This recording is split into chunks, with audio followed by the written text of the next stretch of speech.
Hi Libra, welcome po sa inyong reading. So this is for June 24 to June the 27th, no?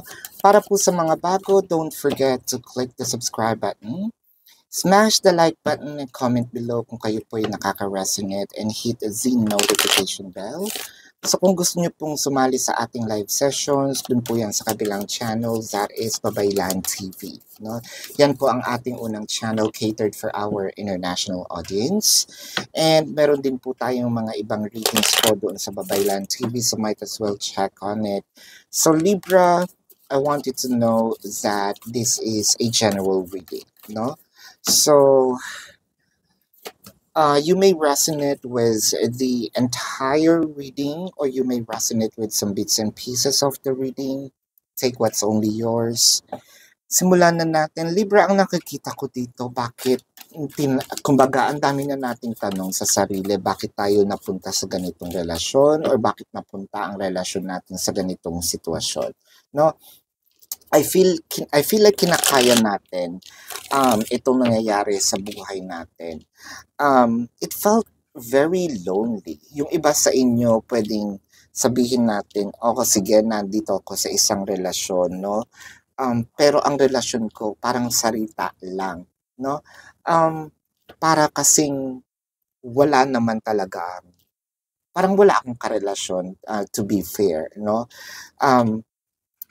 Kumbaga, sabihin natin status-wise, yes, meron akong jowa. Pero when it comes to the matters of the heart, yung, kumbaga, hindi ko rin na-feel. Pero, hindi ko sinasabing may pagkukunwari dito, no?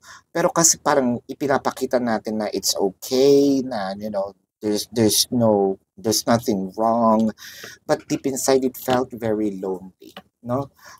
Libra, I think that you are also probably asking questions to yourself, what can I do so that I can move the connection to another level of commitment? Or let's just say, paano natin ibibigay, paano maibibigay ni person, anong dapat kong gawin para mapunta yung attention ni person sa atin, no? Because it felt like nababaliwala tayo. It felt like hindi tayo masyadong nabibigyan ng importansya, no? With the Two of Wands, the Three of Coins, and the Seven of Cups, you are really looking for a solution. I feel like you're the one who's driving the connection, no? Kung wala ka, basag itong relasyon na ito. Ang masasabi ko dito parang tamad, no? Si person in all levels. Tamad in a way, ayaw kumilos, literal, or ayaw kumilos para ayusin yung problema. So, kumbaga, kumbaga, binibigay niya sa'yo yung pwedeng dapat sabihin nating responsibility, no? Ikaw na rin talaga lahat ng gumagawa, especially dun sa mga may mag-asawa. Parang pinutong niya sa iyo itong responsibility niya. For a few numbers of you, it felt very lonely because you're the only person, lalo sa mga may anak, no? If you are in a situation wherein merong anak and then iniwan, no, it felt like ang sakit, ang bigat, kasi ako na si nanay, ako na si tatay, no? And I'm trying to parang sabihin natin inaayos itong buhay without my person, no? Or without the help of my person. Kumbaga sa'yo, ayoko nang umasa, no? Meron na rin akong, kumbaga, fear na baka i-reject din naman itong aking mga wishes or sabihin nating demands, no? Doon naman po sa mga may relasyon ngunit wala pang asawa, ang nakikita ko dito, you're actually seeking for an answer how your person's going to commit, no? So again, nasa isang relasyon ka pero parang ang relasyon na ito ay parang salita lang. Laging wala si person. With the Ace of Cups and the Justice, I feel like makakakita ka naman dito ng solution, no? Pero marami kang pagdadaanan. One of those are probably Katulad niyan, separations, whether it is a physical or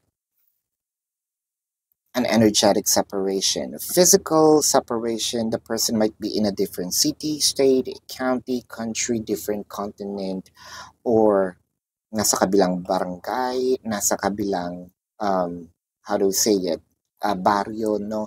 Energetic separations, hindi ka nga masyadong pinapansin, may tampuhan, naka-block, no?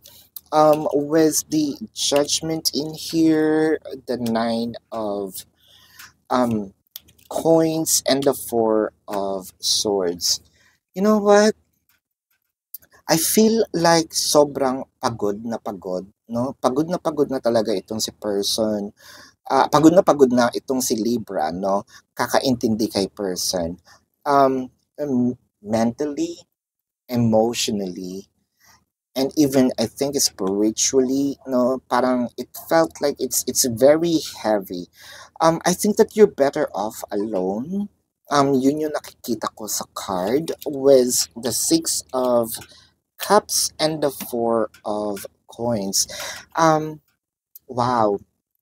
If you are in a situation wherein you are a battered wife or a battered husband, no, I feel like itong tarot reading is hindi naman siya ganun makakatulong. What you need to do is to look for assistance and seek for help of authority, no?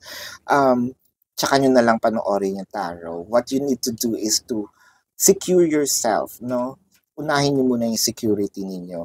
I feel like there's also some, sabihin natin na pagka martyr, no? May pagka-martyr si person dito. May pagka-martyr dito si Libra. Kahit nasasaktan na, nag-i-stay pa din. Trying to keep the connection alive, you know, parang isinasalba niya with the Eight of Coins and the Knight of Cups.